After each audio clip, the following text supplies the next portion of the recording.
السلام عليكم ورحمة الله تعالى وبركاته. أتمنى أن تكونوا جميعا في أفضل أحوالكم. لا تنسوا الاشتراك في القناة وتفعيل الجرس وكذلك اللايك وتعليق فضلا وليس أمرا. جزاكم الله عني كل خير.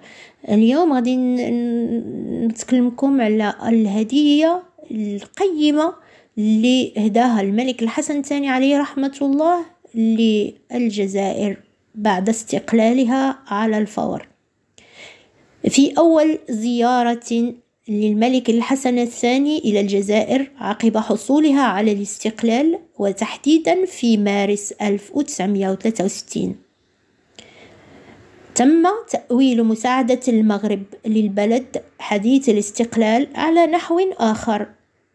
روى عبد الهادي بوطالب في حوارات نصف قرن تحت مجهر السياسة خص به صحيفة الشرق الأوسط قبل رحيله تفاصيل الاجتماع والأجواء الباردة التي ميزته وانقباض الرئيس بن بلة، رغم أن هذا الأخير هو من وجه الدعوة للملك الذي كان قد أعلن عن زيارة وشيكة إلى الولايات المتحدة تلبية لدعوة الرئيس الأمريكي، لكنه أخرها وأعطى الأسبقية لزيارة الجزائر.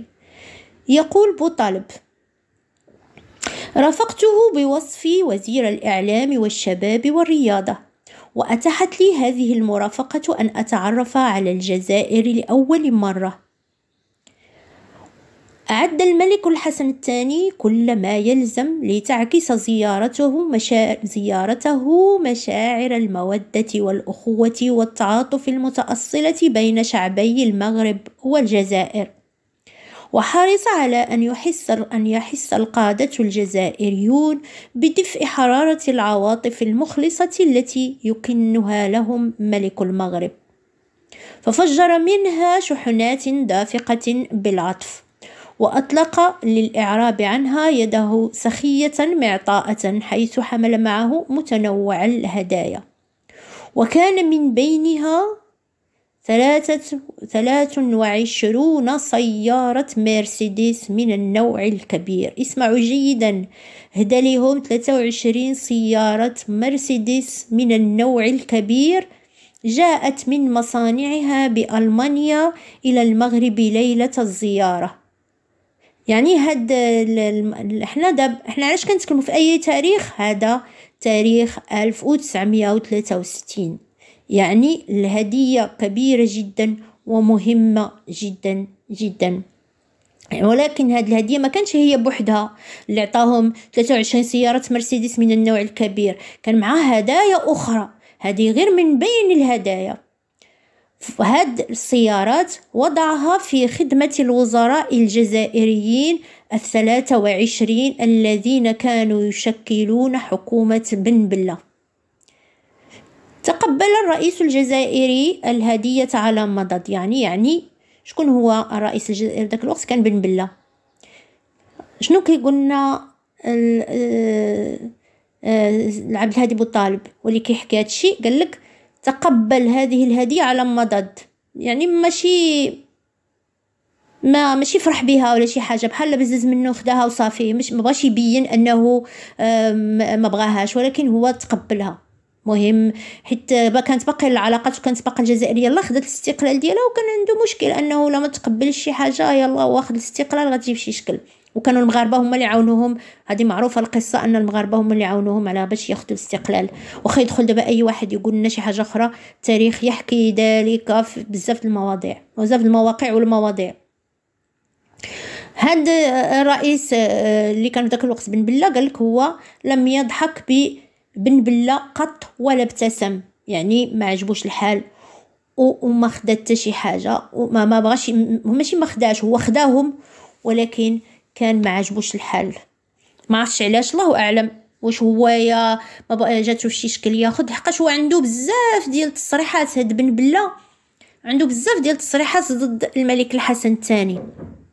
انا بغيت نقول لكم كاين واحد التصريح اللي تيسولوه في واحد الوقت، الصحافة الفرنسية سولت الملك الحسن الثاني على العلاقة ديالتهم مع الجزائر. قال لي الملك الحسن الثاني أجاب واحد الإجابة اللي هي يعني موضوعية وباينة. قال لهم أنه هاد العلاقات عندنا مع الجزائر هي ماشي المشكل ديالها، المشكل اللي عند المشكل العلاقة اللي معنا هي ماشي مشكلة حدود ولا مشكلة أرض، ولكنها مشكلة ملكية.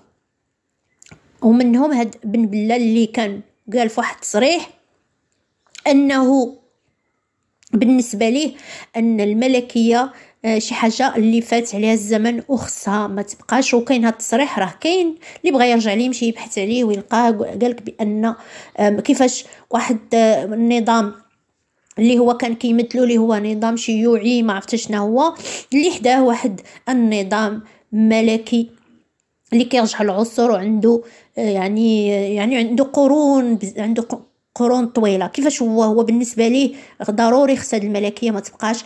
لذلك كما كان دائما يقول الملك حسن الثاني عليه رحمه الله انه الصراع اللي كاين ما بين الجزائر والمغرب هو صراع ايديولوجي لا علاقه له بالارض. وكنتمنى تبحثوا مزيان في هذا الموضوع وتقول لي رايكم في التعاليق، لانه مهم جدا اننا نعرفوا ان الايديولوجيه اللي كتسير واحد البلاد حداها واحد اخرى عندها عكس ذلك تماما.